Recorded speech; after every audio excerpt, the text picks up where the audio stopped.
வணக்கம் வணக்கம் நண்பர்களே, நான் உங்கள் அரேஸ் ராபி. ஐலாண்ட் படம் எப்படியோ ரிலீஸ் ஆகிடுச்சுங்க. எவ்வளோ கஷ்டப்பட்டு நம்ம சிவகார்த்திகேயன் எப்படியே இந்த படத்தை ரிலீஸ் ஆக்குனது. அது மட்டும் இல்லாமல் தவறை மறைக்க பல கோடி பணம் சிக்கிய சிவகார்த்திகேயன் ஆடியோ, இது ஒரு பக்கம் இருக்க பல கோடி ஆடியோக்காக செலவு பண்ண.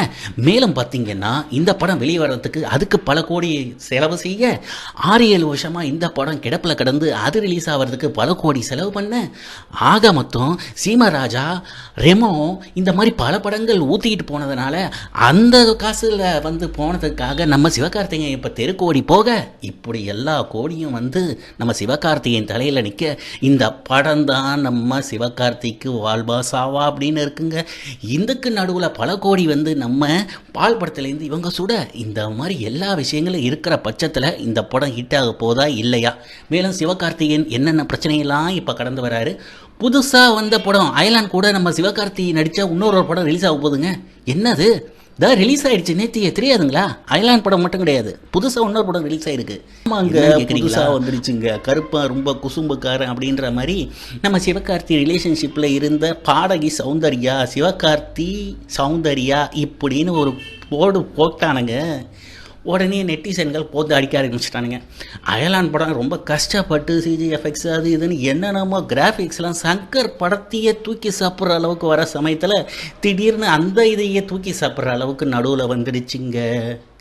நம்ம எஸ்கேக்கு 7.5 விட பயங்கரமாக இருக்குது போல இருக்குது. இதுலேருந்து மீண்டு வருவாரா அப்படின்னு பார்க்கும் பொழுது சரி ரைட்டு ஓகே, இதெல்லாம் சகஜம்.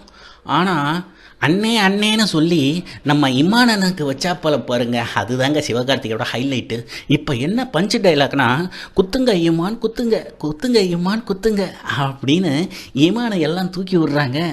சரி, இதெல்லாம் தாண்டி வருவாப்லையா சிவகார்த்தின்னா? படம் நல்லா இருந்துச்சுன்னு வச்சுக்கோங்க, யாரும் கையில் பிடிக்க முடியாது. ஆனால் என்ன ஆச்சு படத்துக்கு? படம் சூப்பர் தான். ஆனால் அயலானா பின்னுக்கு தள்ளிய கேப்டன் மில்லர் ப்ரீ புக்கிங்கில் பார்த்தீங்கன்னா அடித்து தூக்கிடுச்சுங்க. 3.5 கோடி, அதுவே அவங்க 2 கோடியாம். ஸோ அடியை மரண அடியாக விழுந்துருச்சு. சரி, இது ஒரு பக்கம் இருக்கட்டும். மேலும் வேறு லெவலில் சிவகார்த்தி படம்னா நல்லா இருக்கும்ல, ஃபேமிலி ஆடியன்ஸ், சில்ட்ரன்ஸ் இப்படிலாம் இருக்கும்ல. சரி, அதை வச்சாவது ஓட்டிப்பாப்லையா அப்படின்னு பார்த்தா நம்ம சிவகார்த்திக்கு இமான ஆடியோ ஒரு பக்கம் இருந்தாலும் இப்போ ரீசெண்டாக பாடகி சௌந்தர்யா வேறு ரிலீஸ் ஆகிருக்கா. ரொம்ப கஷ்டமாக இருக்குங்க. ப்ரீ புக்கிங்கில் தான் விழுந்துட்டாப்புல. இப்போ என்ன சொல்கிறாங்கன்னா ஃபேமிலி ஆடியன்ஸு, சிவகார்த்தி இப்படிப்பட்டவரா? இப்போ என்ன சொல்ல வர, பொறிக்கியான்னு கேட்குற அதானே? ஆமாம், கிட்டத்தட்ட அவன் பொறுக்கி இல்லையா, கேடுகட்ட பொறுக்கி அப்படின்ற அளவுக்கு எல்லாம் பேச ஆரம்பிச்சிட்டாங்க. ரீசெண்டாக ஒரு இன்ஸ்டாவில் போட்ட கோடு இன்னும் எத்தனை குடும்பத்தை பிரிக்க நினைக்கிறானோ, எத்தனை குடும்பத்தை கெடுக்க நினைக்கிறானோ அப்படின்லாம் பேச ஆரம்பிச்சிட்டாங்க. இது என்னடா சோதனை சிவகார்த்திக்கு? சிவகார்த்தி கெட்டப்பா மாற்றி என்னென்னமோ பண்ணலான்னு நினச்சி இணையத்தில் வைரலாகக்கூடிய ஒரு புகைப்படத்தை போட்டாப்புல. அவங்க பார்க்குறதுக்கு சின்ன பையன் மாதிரி இருக்காப்புல அப்படின்னு பார்த்தா இன்னும் எத்தனை குடும்பத்தை நாசமாக போகிறானோ அப்படின்னு வந்துச்சு பாருங்க. அதை தாங்க இங்கே போட்டிருக்கேன். சிவகார்த்திக்கு நேரம் சரியில்லையா, இவன் உண்மையிலேயே பொறுக்கியா, கேடுகட்ட பொறுக்கியா அப்படின்ற அளவுக்கு பேச ஆரம்பிச்சிட்டானுங்க. சரி, ஏதோ ஒன்று, அதெல்லாம் அவனுடைய பர்சனல். அயலான் படத்தை பற்றி பேசலாம் அப்படின்னு நினைக்கும் போது படம் எப்படியா அப்படின்னா, பட்ஜெட்டு அயலான் 100 கோடிங்க, கேப்டன் மில்லர் 50 கோடிங்க. இதில் அயலான் ஆடியோ லான்ச்சில் நம்ம ஆளுங்கெல்லாம் ஓவர் பேச்சு, இதுவே பாதி ஊற்றிக்குச்சு. என்ன ஆச்சுன்னா, இது 2 பாகுபலிக்கு சமம், 3 கேஜிஎஃப்க்கு சமம் அப்படின்னு சொல்லிவிட்டானுங்க நம்ம ப்ரொடியூசரும் டைரக்டரும். ஐயா, அவங்க பேசுனதுக்கு எனக்கு சம்பந்தமே இல்லையா அப்படின்னு சிவகார்த்திகேயன் உளுந்து சாஷ்டாங்கமாக மன்னிப்பு கேட்காத குறையா, ஐயா அவங்க ஏதோ பேசிட்டாங்க, எனக்கு அதுக்கு சம்மந்தம் கிடையாது, நான் படத்தை நடித்து மட்டும் கொடுத்துட்டேன் அப்படின்னு ஒரே போடா போட்டுட்டாப்புல. இதுலேருந்தே தெரியுது ரொம்ப ஓவர் பேச்சாயிடுச்சே அப்படின்ட்டு. பயங்கர எக்ஸ்பெக்டேஷன் ஏற்றி விட்டாலே உள்ளார போகும்போது அதுக்கு தகுந்தாப்பில் இல்லைன்னு வச்சுக்கோங்களேன். அதான் பிரச்சனையே. படம் செகண்ட் ஹாஃபு போகிறான், ஃபஸ்ட் ஹாஃபு காமெடி.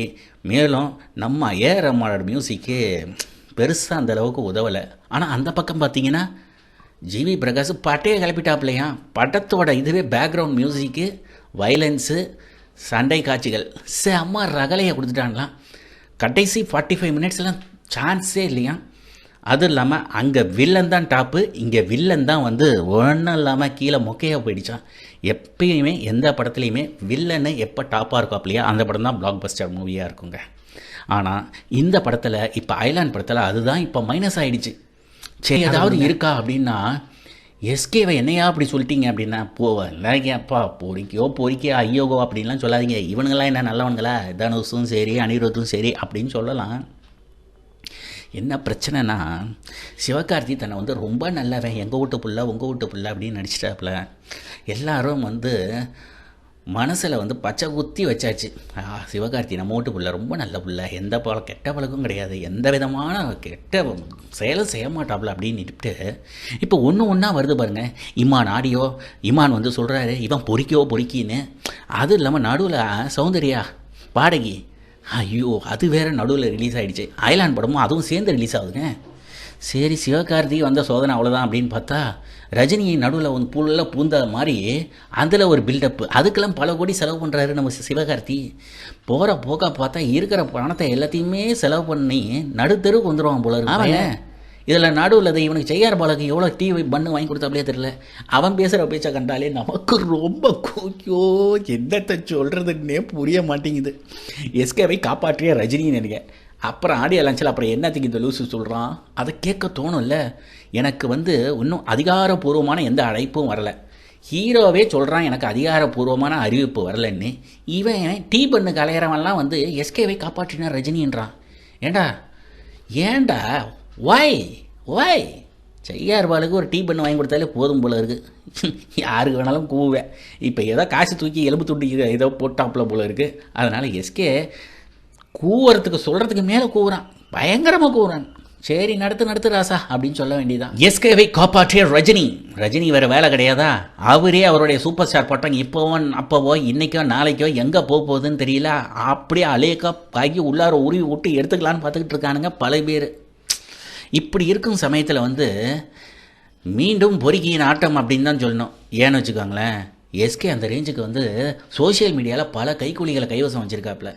இவன் தான் தப்பானவர், நான் ரொம்ப நல்லவன் அப்படின்னு அவர் ஒய்ஃபே பேசுகிற அளவுக்கு வச்சுருக்காப்புலன்னா நம்ம சிவகார்த்தி எப்பேற்பட்ட ஆளுன்னு நீங்கள் கொஞ்சம் யோசிச்சு பாருங்க அப்படின்னு தானே நினைக்க தோணும்.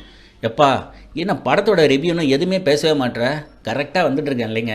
ஏறுற படம் அப்படின்னு சொல்கிறதுக்கு கரெக்டாக ஒரு 7 நிமிஷம் கழித்து அடிக்கிறான் படத்தை. கேப்டன் மில்லரா அயலானா அப்படின்னு இருக்குங்க.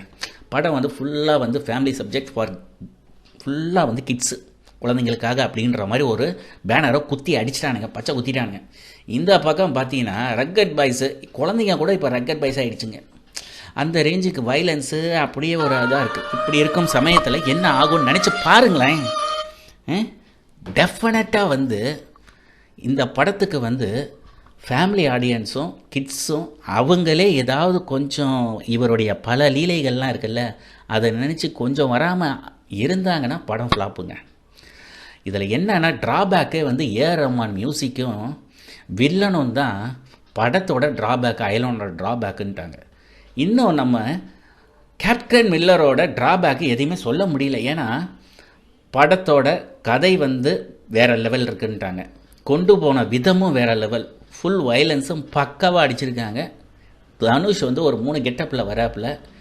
அது மட்டும் இல்லாமல் பேக்ரவுண்ட் மியூசிக்கு சான்ஸே கிடையாதுன்றாங்க. அப்படியே ஸ்லோவாக போய் கிருன்னு ஏற்றுறாப்பிலையாம் படத்தை. ஸோ இந்த இது பார்க்கும்பொழுது இப்போதைக்கு தனுஷ் வந்து படம் வேறு லெவலில் இருக்குதுன்னு பல பேர் சொல்லிகிட்டு இருக்கிற சமயத்தில் அயலானா பாருங்கப்பா, ஒரு ஏலியன் சப்ஜெக்டை இவ்வளோ கஷ்டப்பட்டு எடுத்திருக்காங்களா. அதுவும் எஸ்கேக்கு இது மிகப்பெரிய அளவில் வெற்றி கொடுத்தால் மட்டும்தான் திரையுலகத்தில் அவர் நீடிக்கிறதுக்கு ஒரு பெரியதாக இருக்கும். இது ஊற்றிக்கிச்சுன்னா அவ்வளோதான், ஊற்றிக்கிறதுக்கெலாம் சான்ஸ் கிடையாது. ஆனால் கொஞ்சம் ஓடுறனாலே அண்ணன் வந்து பிளாக் பஸ்டர் மூவின்றார், சில்வர் ஜூப்ளி கோல்டன் ஜூப்ளி அப்படின்ற ஆள் நம்ம எஸ்கே. ஏன்னா அந்தளவுக்கு இணையதளத்தில் கைக்கூலிகள் பல பேர் இருக்காங்க.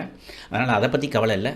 தரமான படம், தரமாக சம்பவம் செஞ்சுருக்காப்புல அப்படின்னு பலதரப்பட்ட எல்லாருமே சொல்லக்கூடியது எதை அப்படின்னு பார்த்தீங்கன்னா கேப்டன் மில்லர். எல்லாருமே நினச்சிட்டு இருந்தோம் கேப்டன் மில்லர்னவனா ஒரு வேளை ஈழத்தமிழர்கள் எல்டிடிக்கு கரும்புள்ளி சூசைட் பாம்பர் அட்டாக் அப்படின்னு தான் எல்லாருமே நினச்சிட்டு இருந்திருக்காங்க. அப்படிலாம் கிடையாது. படத்தை போய் நேராக போய் பார்க்கும்பொழுது தான் அவங்கவுங்களுக்கு புரியும் அந்த படத்தோட சுவாரஸ்யமும் இந்த அளவுக்கு கஷ்டப்பட்டு ரொம்ப எடுத்திருக்காங்கன்னு. ஏன்னா ஆரம்பத்துலேருந்து கேப்டன் மில்லரும் நிறைய சோதனைகள் அதெல்லாம் தாண்டி தான் வந்திருக்காங்க. மதுரையில் ஷூட்டிங் அப்போ அங்கெல்லாம் பண்ணக்கூடாது, இது வந்து ரெஸ்ட்ரிக்டட் ஏரியா அப்படின்னு ஏகப்பட்ட பிரச்சனைகள்லாம் வந்துச்சு. ஆனால் அதெல்லாம் தாண்டி தன்னையே டெடிகேட் பண்ணிக்கிறாப்புல. அதுதான் வந்து ஒரு மிகப்பெரிய விஷயம் தனுஷ் அவர்கள்கிட்ட. மேலும் சிவகார்த்திகேயன் வரும் காலகட்டங்களில் இதெல்லாம் சர்ச்சைகள்லாம் ஒரு பக்கம் இருக்கட்டும், இதெல்லாத்தையும் தாண்டி தான் வரணும். இன்னும் நல்ல கதையை சூஸ் பண்ணுப்பா, அதுதான் நான் சொல்லக்கூடியது. இதை சூஸ் பண்ணிங்கன்னா நல்லாயிருக்கும். ஏன்னா அயலான் படம் உங்கள் படம் ஒரு பக்கம் ரிலீஸ் ஆகிற சமயத்தில் கூடவே இன்னொரு ஒரு திகிலான ஒரு விஷயமும் வந்து சௌந்தர்யான அதுவும் ரிலீஸ் ஆகி ஒரு பக்கம் ஓடிக்கிட்டு இருக்கு. ஏயா இந்த மாதிரிலாம் பண்ணுறீங்க அப்படின்னு நினைக்க தோணும். அவன் பர்சனல் திங்ஸ் அப்படின்னு ஒரு பக்கம் கடந்து போக தோணும். அப்படி இருக்கும் பொழுது நீங்கள் வந்து அதிகமாக எந்த அட்வைஸும் எதுவும் பண்ணக்கூடாதுயா அப்படின்னு தானே சொல்ல தோணும். சரி எஸ்கே எஸ்கே எஸ்கே சரி, இனிமேவாவது கொஞ்சம் பார்த்து சூதனமாக இருந்துக்கோப்பா அப்படின்னு தான் சொல்ல தோணும். Right, okay. ஸோ அயலான்னா கேப்டன் மில்லரா அப்படின்னு பார்க்கும் பொழுது ஒரு படி கேப்டன் மில்லர் மேலே போயிட்டாப்புல, ப்ரீ புக்கிங்லேயே அடிச்சிட்டாப்புல. இப்போ படம் ரிலீஸ் ஆன உடனே படத்தோட ஒவ்வொரு அம்சமும் பார்க்கும்போது இங்கே ப்ளஸ்ஸு அங்கே மைனஸ்ன்னு பார்க்கும்போது அதிக மைனஸ்ஸு அயலானுக்கு தான் இருக்குது. அது பேக்ரவுண்ட் மியூசிக்கு, பாட்டு ஒன்று அந்தளவுக்கு இல்லை. Villain total damage. படம் வந்து கொஞ்சம் முன்னாடி நம்ம பார்த்த காப்பான் படத்தில் பார்த்த அந்த லோக்கஸ்லாம் பார்த்தது அதை அப்படியே வச்சுருக்காங்க. அப்புறம் எந்திரன்லாம் கொஞ்சம் நடுவில் பூந்து போகுது எந்திரன் படத்தை. ஸோ இந்த மாதிரி பல இது வந்துட்டு போகிறதுல கண்டிப்பாக வந்து மக்கள் கொஞ்சம் சோர்வு அடைஞ்சிட்டாங்க. அதே அந்த பக்கம் கேப்டன் மில்லரில் எல்லாமே வந்து க்ரியேட்டிவ், கொஞ்சம் பார்க்குறதுக்கே ஒரு இது விறுவிறுப்பாக போகும். படம் கொஞ்சம் தூக்கி விட்டுடுச்சு. ஓகே மை டியர் ஃப்ரெண்ட்ஸ், இந்த காணொலியை பொறுமையாக இதுவரை பார்த்தமைக்கு மிக்க நன்றி. தேங்க்யூ ஃபார் வாட்சிங் திஸ் வீடியோ.